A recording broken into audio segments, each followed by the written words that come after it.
पार्वती पते नमः। ओम नमः शिवाय। नमस्कार भक्तगण, मैं कविता तिवारी आप सभी का अपने चैनल में स्वागत करती हूँ। हम सुन रहे हैं श्रावण मास महात्म्य की कथाएं।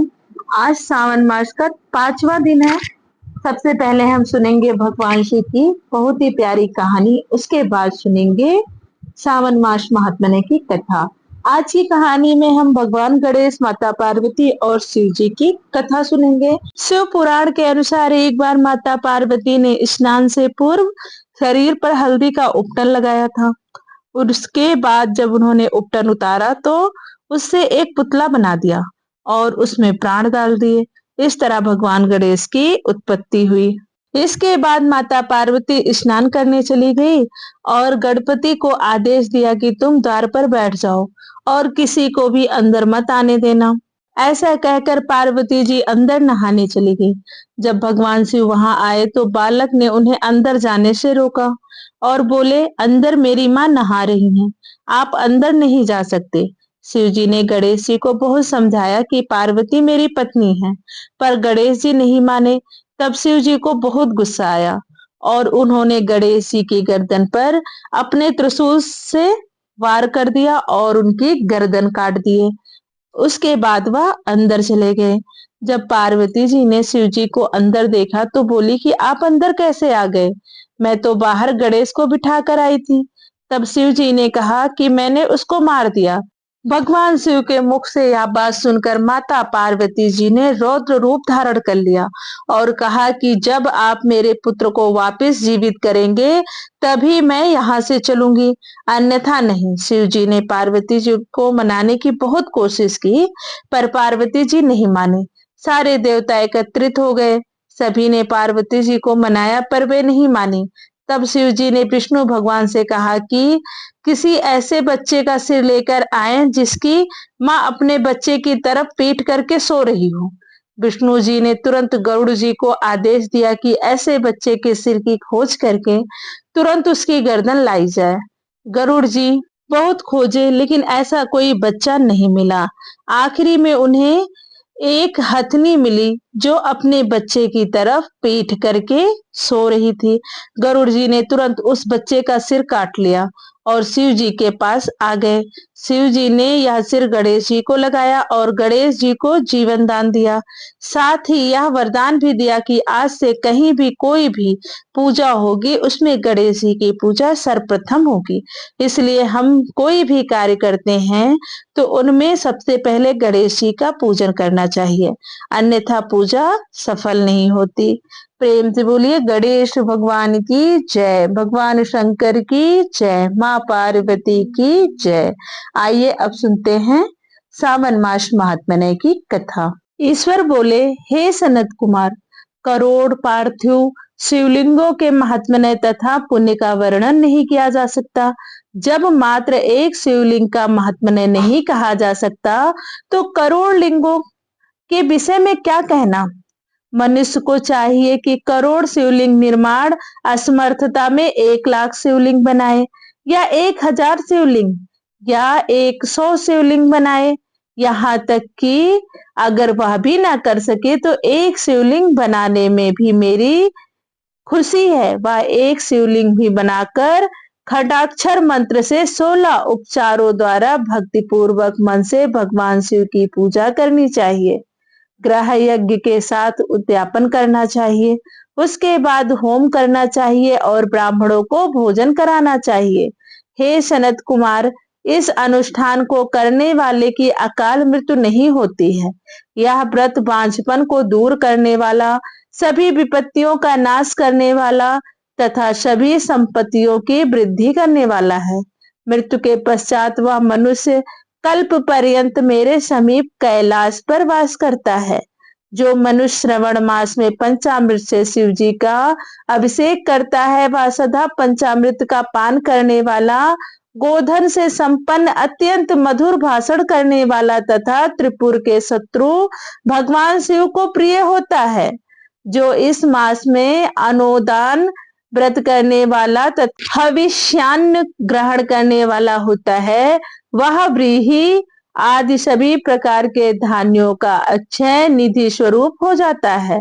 पत्तल पर भोजन करने वाला श्रेष्ठ मनुष्य सुवर्ण पात्र में भोजन करने वाला तथा शाक को त्याग करने से शाक कर्ता हो जाता है। श्रावण मास में केवल भूमि पर सोने वाला कैलाश में निवास प्राप्त करता है। इस मास में एक भी दिन प्रातः स्नान करने से मनुष्य को 1 वर्ष स्नान करने के फल का भागी कहा गया है। इस मास में जितेंद्रिय होने से इतेंद्रिय बल प्राप्त होता है।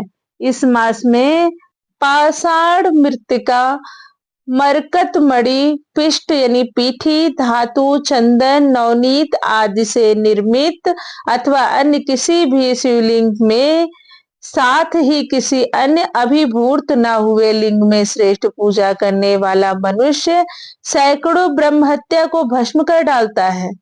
किसी तीर्थ क्षेत्र में सूर्य ग्रहण या चंद्र ग्रहण के अवसर पर 1 लाख जप से जो सिद्धि होती है वह इस मास में एक बार के जप से ही हो जाती है।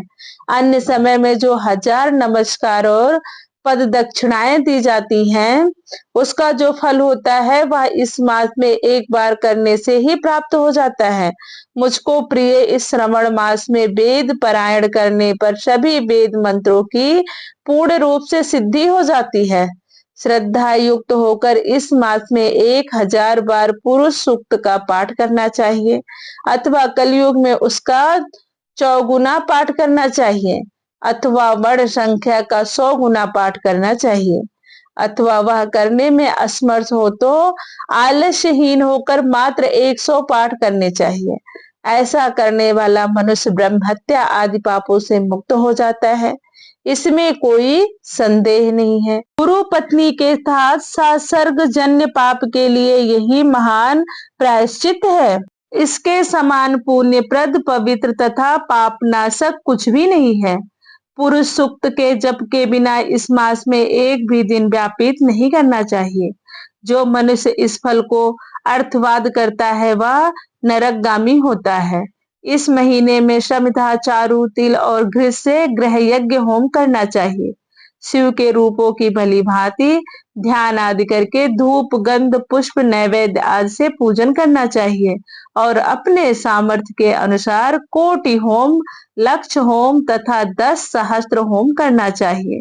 ओम भू, ओम भुवः, ओम स्वः के 7 तिलों के द्वारा भी यह ग्रह यज्ञ नामक होम किया जाता है।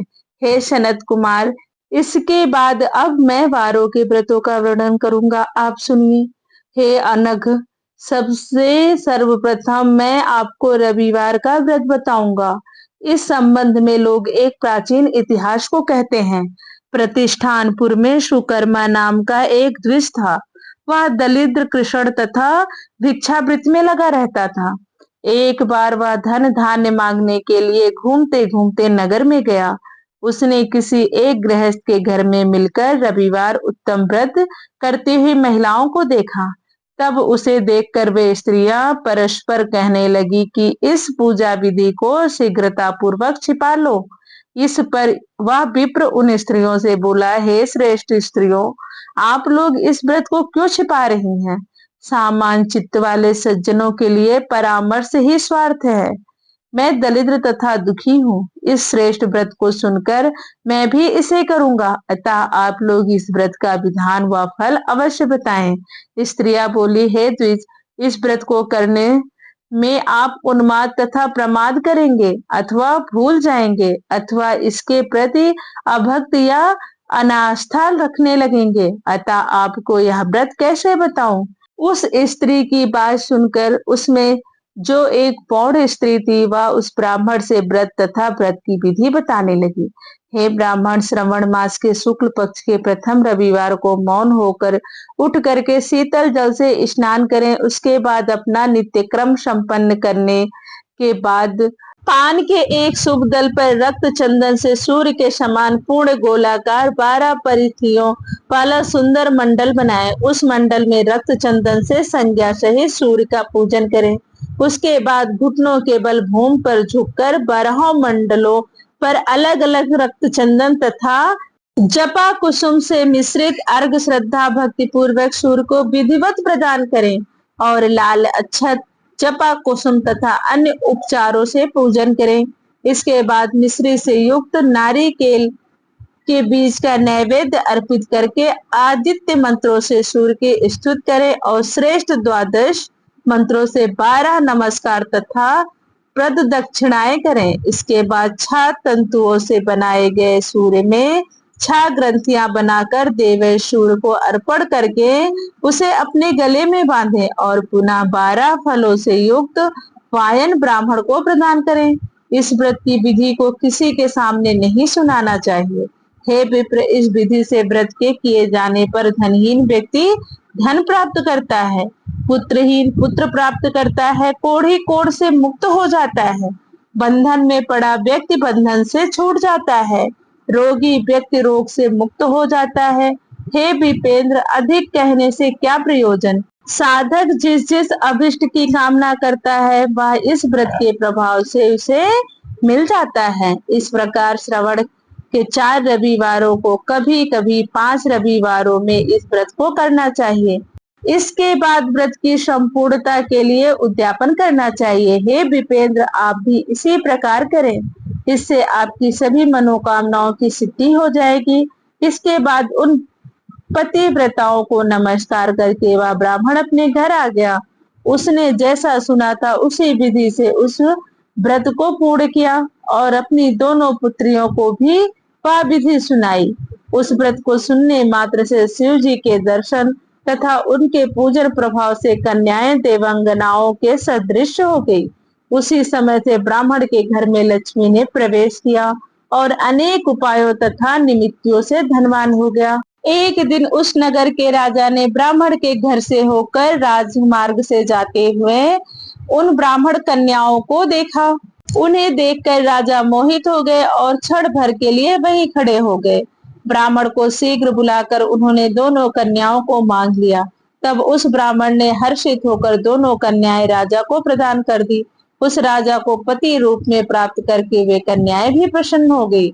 वे स्वयं इस व्रत को करने लगी और पुत्र पौत्र आदि से संपन्न हो गई। हे मुने, महान ऐश्वर्य देने वाले इस व्रत को मैंने आपसे कह दिया। हे विधि नंदन, जिस व्रत के श्रवण मात्र से मनुष्य सभी मनोरथों को प्राप्त कर लेता है, उसके अनुष्ठान करने के फल का वर्णन कैसे किया जाए। प्रेम से बोलिए ओम नमः शिवाय। दोस्तों, यह थी श्रावण मास महात्म्य अध्याय 5 की कथा। आगे की कथा हम अध्याय 6 में सुनेंगे। वीडियो अच्छी लगी हो तो लाइक करें, शेयर करें, चैनल को सब्सक्राइब करें। धन्यवाद। राधे राधे। जय माता दी।